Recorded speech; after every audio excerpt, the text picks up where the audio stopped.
안녕하세요, 여러분. 자, 이제 매일기보 12입니다. 12. 벌써 12회네요.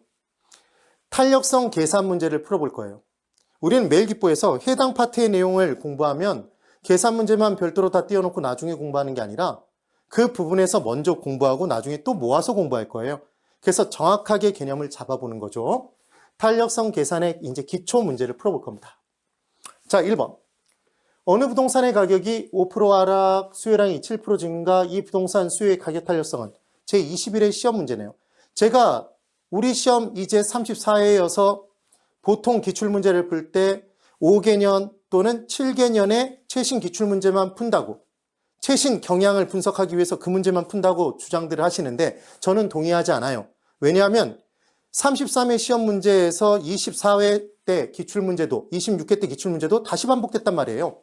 그러니까 15회 이후의 기출문제라면 그 부분의 문제가 좋다면 그건 엄선해서 제가 풀어드리는 거죠. 그래야지만 새롭게 나올 34회 기출문제 시험에 우리는 대비를 정확하게 할 수 있는 겁니다. 자, 탄력성 계산 문제는 기본적으로 뭐만 찾아주시면 되냐면 무조건 곱해요. 기본적으로. 그럼 곱할 때 가격 탄력성에는 가격을 곱하고요. 만약 소득의 가격 탄력성을 곱하면 정말 이상하잖아요, 여러분. 그렇죠? 가격은 가격 탄력성. 우리가 화투를 칠 때에도 풍이면 풍에다 쳐야지. 풍에다 쳐야지. 초에다 치면 안 되잖아요. 그럼 정말 계산 문제에 초를 치는 거죠, 여러분. 별로 재미가 없었죠? 그래서 가격에 뭘 곱한다? 가격 탄력성을 곱하게 돼 있어요. 그럼 소득에는 찾아서 소득 탄력성을 곱해주시면 되겠네요. 그게 문제를 푸는 요령입니다. 근데 딱 하나 다 곱하는데 순하씨가 있다는 얘기를 해요. 따라해보세요. 순하씨. 그래서 수요량이 나오면 걔는 무조건 나눠주는 거예요. 수요량이 나오면. 이게 순하씨입니다. 그럼 지금 가격이 5% 하락했는데 수요량이 7% 증가해요? 그럼 두 가지가 나왔는데 곱할까 봤더니 얘가 뭐네요? 수요량이죠, 여러분. 수요량. 그럼 얘를 나눠줘야 되잖아요. 수요량을 나눠주는 거죠. 나머지 하나로. 그럼 7%를 5%로 나누면 얘는 얼마예요? 1.4라고 계산기가 사랑스럽게 속삭이네요. 드디어 계산기가 우리에게 사랑스럽게 속삭이기 시작한 거죠. 기억을 꼭 해보시면 됩니다. 그러니까 실은 가격이 5% 하락했을 때 주어진 변화 5%, 반응된 변화가 7%니까 7%는 5%의 1.4배잖아요. 그럼 걔를 기억하기 위해서는 수요량이 나오면 걔는 무조건 나머지 하나로 나눠주는 거죠. 다시 한번 따라해보세요. 순아씨. 전국에 있는 순아씨에게 정말 진심 어린 감사의 말씀을 전합니다. 그래서 답은 4번이에요.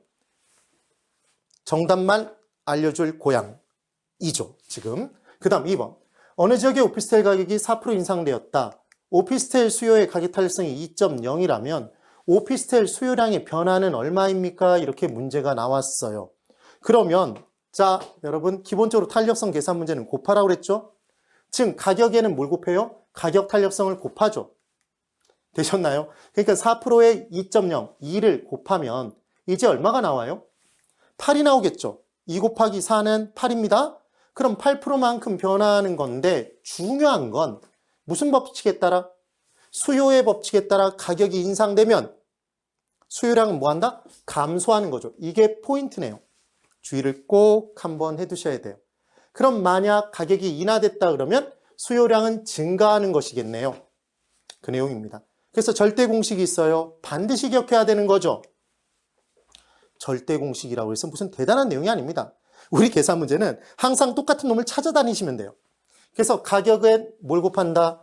소득 탄력성 곱하시면 안 돼요. 가격 탄력성을 곱해야죠. 소득엔 뭘 곱한다? 소득 탄력성을 곱해주죠. 그럼 수요량의 변화율이 나오는 겁니다. 주의하실 건 무슨 법칙에 따라? 수요의 법칙에 따라 이 반짝이는 거 보세요. 수요의 법칙에 따라 가격이 올라갔다 그러면 수요량은 뭐 하는 거고? 그렇죠. 감소하는 거죠. 가격이 내려갔다 그러면 이때 수요량은 증가한다. 얘만 헷갈리지 않고 맞춰주시면 문제는 얼마든지 푸실 수 있는 거예요. 그래서 답은 4번이 답이 됩니다. 그 다음 3번. A 부동산에 대한 수요의 가격 탄력성과 소득 탄력성이 각각 0.9와 0.5 두 가지가 주어졌어요. 그래놓고 A 부동산 가격이 2% 상승하고 소득이 4% 증가했다면 전체 수요량의 변화율이 얼마인가 이 문제잖아요. 그럼 바람과 같은 스피드로 바로 들어가 주세요, 여러분. 가격 탄력성에는 뭘 곱한다고요? 그렇죠, 가격. 소득 탄력성에는 뭘 곱해요? 소득을 곱해주시면 되죠. 그래서 가격 2% 상승 2%를 가격 탄력성 0.9에 곱해주시면 1.8이죠? 주의할 것. 뭘 주의해야 돼요? 가격이 상승했으니까 수요량은 뭐 하는 거다? 감소네요. 얘를 꼭 기억하셔야죠. 마이너스 1.8이 된다는 걸 기억하시면 돼요. 그 다음 소득이 4% 증가했을 때 4%를 어디에 곱해요? 소득 탄력성에 곱하겠죠. 곱해줍니다. 이와 같이 똑같은 높이로 이렇게 풀어주셔야 돼요. 그럼 얘는 2죠, 여러분? 그럼 4% 증가할 때 소득 탄력성이 플러스 0.5니까 소득 탄력성이 플러스란 얘기는 별다른 얘기가 없어도 소득과 수요가 같은 방향 움직이는 정상제잖아요. 그래서 기본적으로 탄력성 계산 문제에서는 다 그냥 주어진 대로 곱해주시면 돼요. 그리고 딱 하나만 주의해 두자.